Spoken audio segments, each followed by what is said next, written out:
नमस्कार, education plus academy पर आपका स्वागत है।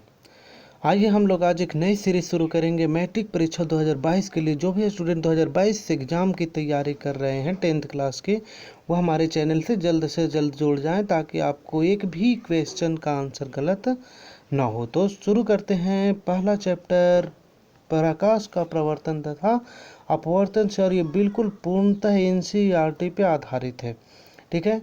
और इसमें साथ ही साथ आपको कॉन्सेप्ट भी दिया जाएगा। और अगर वीडियो पसंद आए तो इसे लाइक और चैनल को सब्सक्राइब करना ना भूलें, ठीक है। आइए हम लोग बढ़ते हैं पहले क्वेश्चन की तरफ। पहला क्वेश्चन है, प्रकाश की किरणें गमन करती है। प्रकाश की किरणें गमन करती है, आप बताइए प्रकाश की किरणें गमन करती है, सीधी रेखा में गमन करती है, टेढ़ी रेखा में गमन करती है, किसी भी दिशा में गमन करती है, या इनमें से कोई नहीं।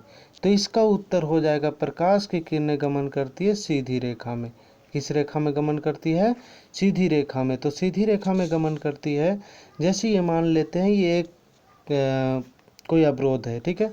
इधर से हम लोग क्या कर रहे हैं, लाइट दे रहे हैं। इसमें लाइट जे देंगे, यहाँ पास एक छिद्र कर देते हैं, तो प्रकाश की बाकी किरणें ये तो इधर परावर्तित हो जाएगी, लेकिन यहाँ पास जहाँ छिद्र है वहाँ से प्रकाश की किरण सीधे निकल जाएगी। तो इससे हम लोग को क्या पता चल रहा है कि प्रकाश की जो किरणें हैं वो क्या कर रही है, सीधी रेखा में निकल जाएगी, यानी सीधी रेखा में गमन करती है। आइए दूसरे क्वेश्चन की तरफ बढ़ते हैं। दूसरा क्वेश्चन, किसी कार का अग्रदीप में प्रयुक्त दर्पण निम्नलिखित में कौन सा होता है?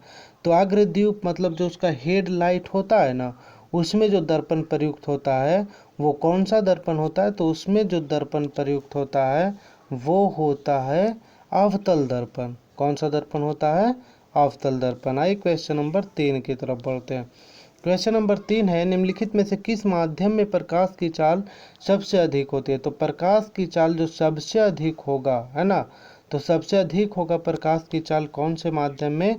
तो हम लोग को पता है कि जहाँ कोई अवरोध नहीं रहेगा वहीं प्रकाश की चाल क्या होगी, सबसे अधिक होगी, यानी निर्वात में प्रकाश की चाल क्या होगा, सबसे अधिक होगा, ठीक है। आइए बढ़ते हैं हम लोग अगले क्वेश्चन की तरफ। क्वेश्चन नंबर 4, निम्नलिखित में से किस लेंस को अभिसारी लेंस कहते हैं? तो आपको पता ही होगा कि अभिसारी लेंस कहते हैं उत्तल लेंस को, क्योंकि उत्तल लेंस देखिए इस प्रकार का होता है। उत्तल लेंस किस प्रकार का होता है? इस प्रकार का होता है उत्तल लेंस। और ये क्या करता है कि किरणों को एक जगह जमा कर देती है। जो ये किरणें जा रही है ना, यहाँ से परावर्तित होकर के, ठीक है, यहाँ से परावर्तित होकर के अपवर्तित होकर के ये एक जगह पे क्या होती है, जमा हो जाती है। और जमा होने के कारण क्या कहा जाता है, इसे अभिसारी लेंस कहा जाता है। क्वेश्चन नंबर 5 की तरफ बढ़ते हैं। निम्नलिखित में से किसका अपवर्तनांक सबसे अधिक है? तो सबसे ज़्यादा अपवर्तनांक होता है हीरा का। सबसे ज़्यादा अपवर्तनांक किसका होता है? हीरा का। इसका अपवर्तनांक होता है 2.42, ठीक है। तो सबसे ज़्यादा इसी का अपवर्तनांक है। आइए अगले क्वेश्चन की तरफ बढ़ते हैं। क्वेश्चन नंबर 6, अवतल लेंस का आवर्धन किसके बराबर होता है? तो अवतल लेंस का जो आवर्धन होता है वो बराबर होता है ना, किसके बराबर होता है? V/U के। आवर्धन बराबर क्या हो जाएगा? V/U। आइए नेक्स्ट क्वेश्चन की तरफ चलते हैं। नेक्स्ट क्वेश्चन है, प्रकाश के प्रवर्तन के कितने नियम है? तो प्रकाश के प्रवर्तन के 2 नियम है। कितने नियम है प्रवर्तन के? 2 नियम, ठीक है। आइए चलते हैं हम लोग अगले क्वेश्चन पे। क्वेश्चन नंबर 8, किसी माध्यम का अपवर्तनांक म्यू का मान क्या होता है? तो किसी माध्यम का जो अपवर्तनांक होता है उसका मान होता है sin I/sin R, है ना। म्यू बराबर, म्यू को ऐसे लिखते हैं, म्यू बराबर होता है sin I/sin R, ठीक है। तो आइए हम लोग बढ़ते हैं क्वेश्चन नंबर 9 की तरफ। कौन सा दर्पण आमतौर पर वाहनों में पीछे देखने के दर्पण के रूप में यूज किया जाता है? तो बताइए कौन सा दर्पण का यूज करते हैं? अगर आप इसका आंसर जानते हैं तो कमेंट बॉक्स में इसका आंसर दे सकते हैं। तो इसका उत्तर हो जाएगा, पीछे की तरफ देखने के लिए हम लोग उत्तल दर्पण का यूज करते हैं। क्वेश्चन नंबर 10, क्वेश्चन नंबर 10 में है, निम्न में से किस लेंस की फोकस दूरी धनात्मक होती है? तो हम लोगों को पता है कि धनात्मक वाला जो फोकस दूरी है वो उत्तल लेंस का होता है। किसका होता है? उत्तल लेंस का। इसी प्रकार की और भी, है ना, 25 क्वेश्चन की 5 से 6 सीरीज आएगी एक चैप्टर में से, यानी कुल आपको 100 से 150 क्वेश्चन करवाए जाएंगे और इन 150 क्वेश्चन में से आपका एक भी प्रश्न एग्जाम में छूटने वाला नहीं है। क्वेश्चन नंबर 11 में किस लेंस द्वारा उत्पन्न आवर्धन का एसआई मात्रक, किसी लेंस द्वारा उत्पन्न आवर्धन का एसआई मात्रक, तो आवर्धन का कोई मात्रक नहीं होता है ना, आवर्धन का कोई मात्रक नहीं होता है, यानी कि आवर्धन का जो मात्रक है वो मात्रक विहीन है। ठीक है, मात्रक विहीन कहने का मतलब है कि इसमें किसी भी प्रकार का किसी मात्रक का यूज हम लोग नहीं करते हैं। ठीक है, आइए क्वेश्चन नंबर बढ़ते हैं 12 की तरफ।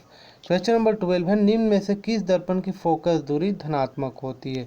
तो पता ही होगा किस दर्पण का फोकस दूरी धनात्मक है, तो फोकस दूरी धनात्मक होती है उत्तल दर्पण की। ठीक है, क्वेश्चन नंबर 13 की तरफ बढ़ते हैं। नई कार्तीय चिन्ह परिपाटी के अनुसार दर्पण के सामने रखे गए बिंब की दूरी ली जाती है।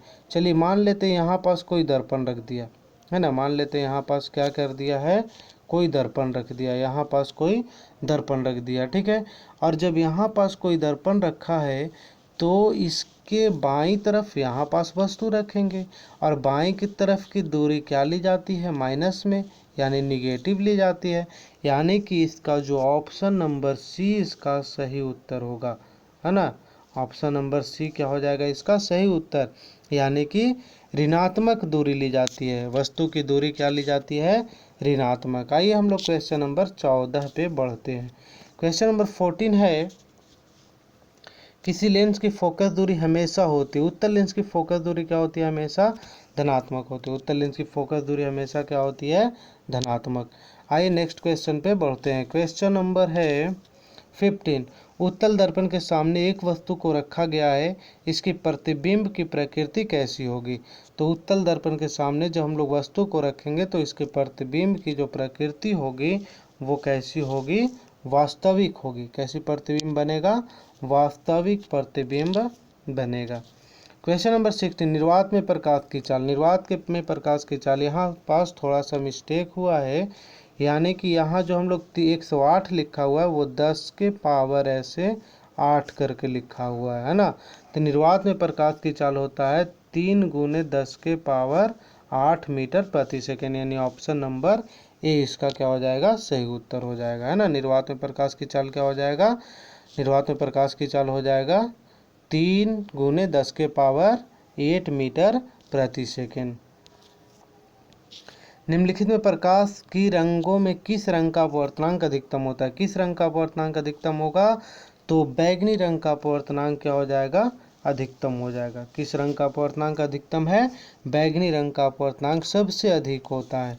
क्वेश्चन नंबर 18, निम्नलिखित में से कौन उत्तल दर्पण की फोकस दूरी है? निम्नलिखित में से कौन उत्तल दर्पण की फोकस दूरी है जिसकी वक्रता त्रिज्या 32 सेंटीमीटर है? आइए हम लोग इस क्वेश्चन को देखते हैं।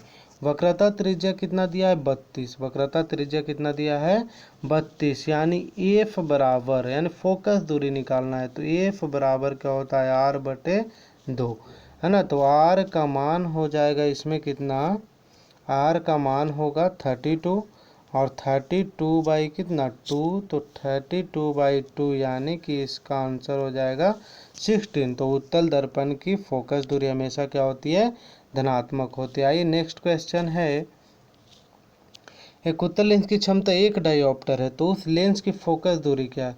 उत्तल लेंस की क्षमता कितना है, 1 डायोप्टर, उत्तल लेंस की क्षमता है 1 डायोप्टर, तो उस लेंस की फोकस दूरी, तो क्षमता को P से डिनोट करते हैं और P बराबर होता है 1/f। यहाँ f सेंटीमीटर में है इसलिए इसको हम लोग 100 लिख सकते हैं, तो यहाँ पास हम लोग अगर इसका निकालें तो 1 बराबर हो जाएगा 1 मतलब कितना 100 सेंटीमीटर, है ना, और नीचे क्या हो जाएगा f, सेंटीमीटर में ये आ गया, यहाँ मीटर में आ रहा था, तो f बराबर हो जाएगा कितना 100 सेंटीमीटर, कितना हो जाएगा 100 सेंटीमीटर। ठीक है, आइए हम लोग बढ़ते हैं क्वेश्चन नंबर है 20, कौन सा लेंस अपसारी लेंस भी कहलाता है? तो अपसारी लेंस, अभिसारी लेंस कहते हैं उत्तल लेंस को, तो अपसारी लेंस हम लोग कहते हैं अवतल लेंस को। अब सारी लेंस किसको कहेंगे हम लोग? अवतल लेंस को, यानी ऑप्शन नंबर ए इसका राइट आंसर होगा। क्वेश्चन नंबर, अच्छा इसमें थोड़ा सा है ना, ये उत्तर गलत लिखा हुआ है, यानी ये हो जाएगा अवतल। ठीक है। क्वेश्चन नंबर है 21, दंत विशेषज्ञ किस दर्पण का उपयोग मरीजों के दांतों का बड़ा प्रतिबिंब देखने के लिए करता है? देखिए, बड़ा प्रतिबिंब बनाना है, बड़ा प्रतिबिंब बनाना है तो बड़ा दर्पण हम लोगों को अवतल आएगा। क्या आएगा? इसको इस तरह से याद करना है कि अगर बड़ा प्रतिबिंब बनाना है तो अवतल दर्पण का यूज करेंगे। और उत्तल, देखिए उत्तल में 3 लेटर है ना, उत्तल में तीन अक्षर है और इसमें क्या है? 4। तो बड़ा दर्पण, बड़ा प्रतिबिंब बनाने के लिए हम लोग किसका यूज करते हैं? अवतल दर्पण का। तो डॉक्टर भी बड़ा प्रतिबिंब बनाने के लिए दांतों के लिए किस लेंस का उपयोग, किस दर्पण का उपयोग करेंगे? अवतल दर्पण का। आइए हम लोग बढ़ते हैं अगले क्वेश्चन की तरफ। अगला क्वेश्चन है, गोलीय दर्पण के परावर्तक पृष्ठ की वृत्ताकार सीमा का जो व्यास है वो क्या कहलाता है? जैसे ये गोलीय दर्पण है ना, इसको इधर से ऐसे रंग देते हैं, गोलीय दर्पण है, तो इसका जो वृत्ताकार का व्यास जो होता है ना वो क्या कहलाता है, ये पूछा जाए। तो इसको हम लोग कहते हैं द्वारक। क्या कहते हैं इसे? द्वारक, है ना, यानी दर्पण का द्वारक कहेंगे इसको, यानी इसका ऑप्शन हो जाएगा डी ऑप्शन। ठीक है। आइए क्वेश्चन नंबर 23 की तरफ बढ़ते हैं। लेंस की क्षमता का सही मात्रक, तो लेंस की क्षमता का ए सही मात्रक होता है डायोप्टर, लेकिन इसे हम लोग 1/m भी कह सकते हैं, और 1/m का मतलब है इसको हम लोग मीटर इनवर्स भी कह सकते हैं। यानी इसका जो ये सही मात्रक हो जाएगा ऑप्शन नंबर क्या? सी। ऑप्शन नंबर क्या हो जाएगा? सी, यही इसका राइट मीटर इनवर्स आएगा। क्वेश्चन नंबर है, प्रतिबिंब का आकार हमेशा वस्तु के आकार के बराबर है, तो दर्पण होगा प्रतिबिंब का आकार वस्तु के आकार के बराबर है। जब प्रतिबिंब और वस्तु दोनों का आकार बराबर हो तो इस स्थिति में जो दर्पण होगा वो क्या हो जाएगा? समतल हो जाएगा। क्या हो जाएगा? समतल दर्पण, यानी ऑप्शन नंबर सी। प्रतिबिंब का आकार हमेशा वस्तु के आकार के बराबर है तो दर्पण कैसा होगा? समतल दर्पण ही होगा। दोनों एक ही क्वेश्चन टाइप हो चुका है ना। तो आज की वीडियो में इतना ही। अगर वीडियो अच्छा लगा हो तो इसे लाइक कीजिए, चैनल को सब्सक्राइब कीजिए और इसे शेयर कीजिए, ताकि वो स्टूडेंट जो कोचिंग क्लासेस नहीं करते हैं या फिर जो करते हैं उन्हें ऑब्जेक्टिव के प्रश्न नहीं मिल पाते हैं, उनके लिए यह जो ऑब्जेक्टिव प्रश्न है बहुत ही वरदान साबित होगा, है ना। तो आज के लिए हम लोग इतना ही पे रोकते हैं। तो चैनल को सब्सक्राइब करना ना भूलें और वीडियो को ज़रूर लाइक करें। Thank you.